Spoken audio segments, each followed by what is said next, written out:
Oke, berarti saya kira-kira lahirnya Muslim atau bukan? Saya lahirnya Katolik. Saya lahirnya Katolik, dibesarkan di keluarga Katolik.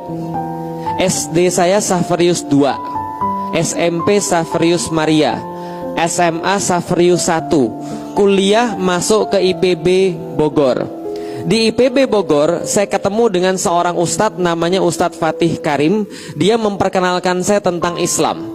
Awalnya dulu ketika SMP saya tuh beragama Katolik tapi pusing.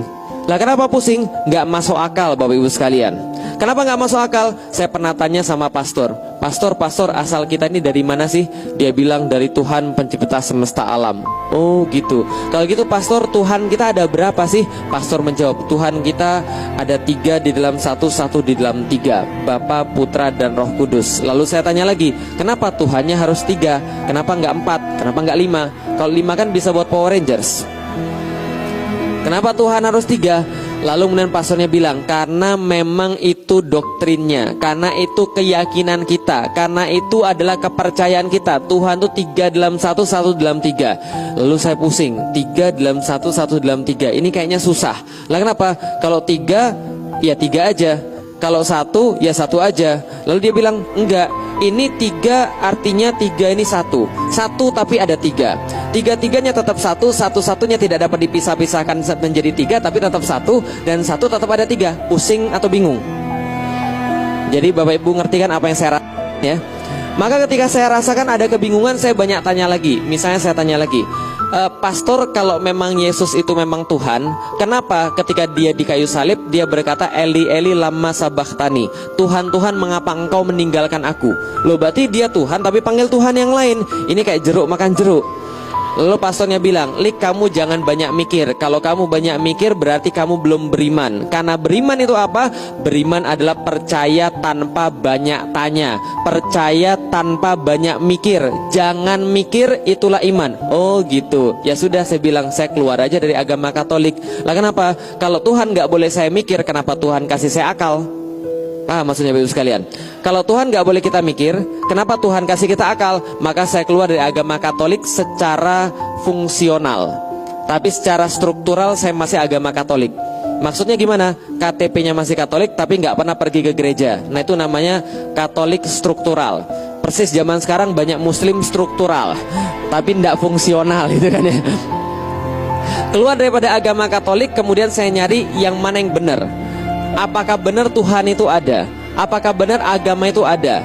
Singkat cerita, ketika saya belajar biologi, saya belajar fisika, saya ketemu Tuhan itu pasti ada. Kenapa Tuhan pasti ada? Nggak mungkin nggak ada. Coba lihat alam semesta ini begitu teratur. Nggak mungkin terjadi secara kebetulan.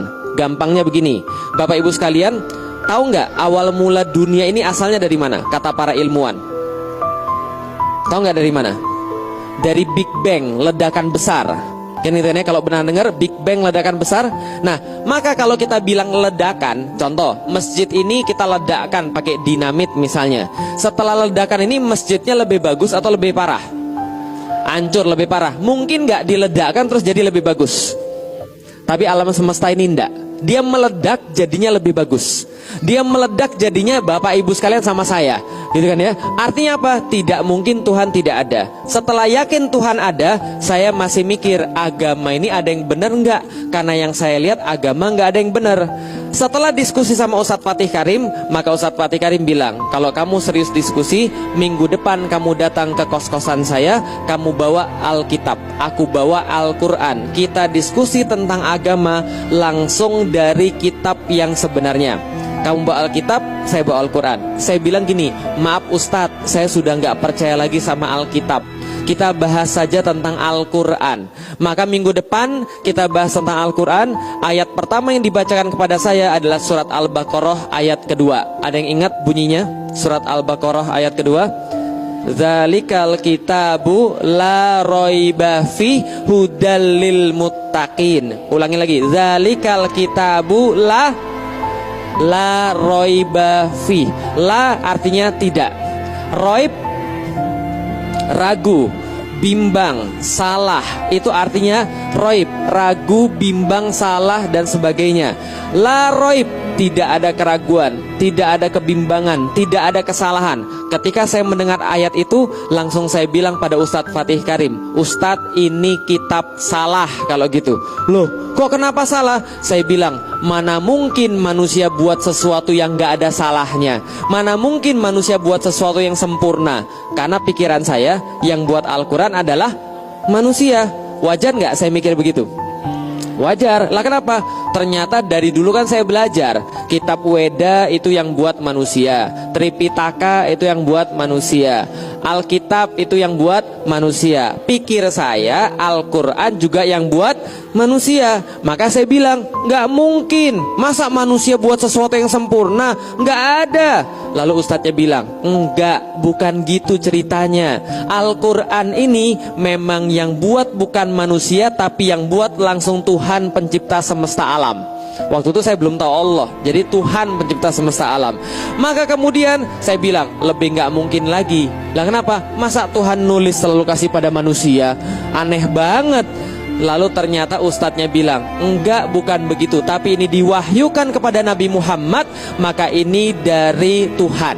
Saya bilang gini, semua agama juga bilang begitu.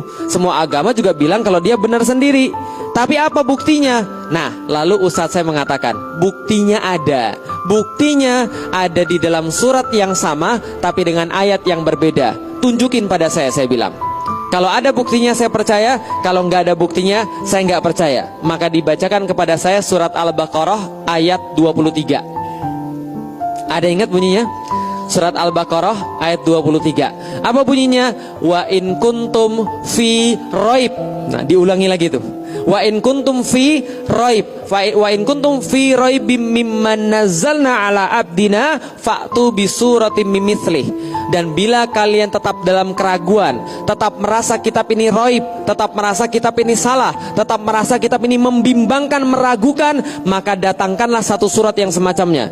Itu Bapak Ibu sekalian, pas dibacain itu kepala saya itu langsung rasanya kayak digebukin. Bukan digebukin beneran, bukan. Tapi begini, maksud saya mikir begini, ada satu kitab yang nantangin manusia untuk membuat satu surat yang semacamnya. Al-Quran ada 114 surat. Yang paling panjang Al-Baqarah, yang paling pendek Al-Kautsar. Diminta sama yang buat kitab ini, kalau kamu merasa lebih hebat daripada Al-Quran, merasa lebih jago daripada Al-Quran, merasa lebih tahu daripada Al-Quran, datengin satu surat yang semacamnya, bahkan yang paling pendek semacam Al-Kautsar. Ternyata saya cari, saya baca kemana-mana, nggak ada yang bisa mendatangkan yang semacam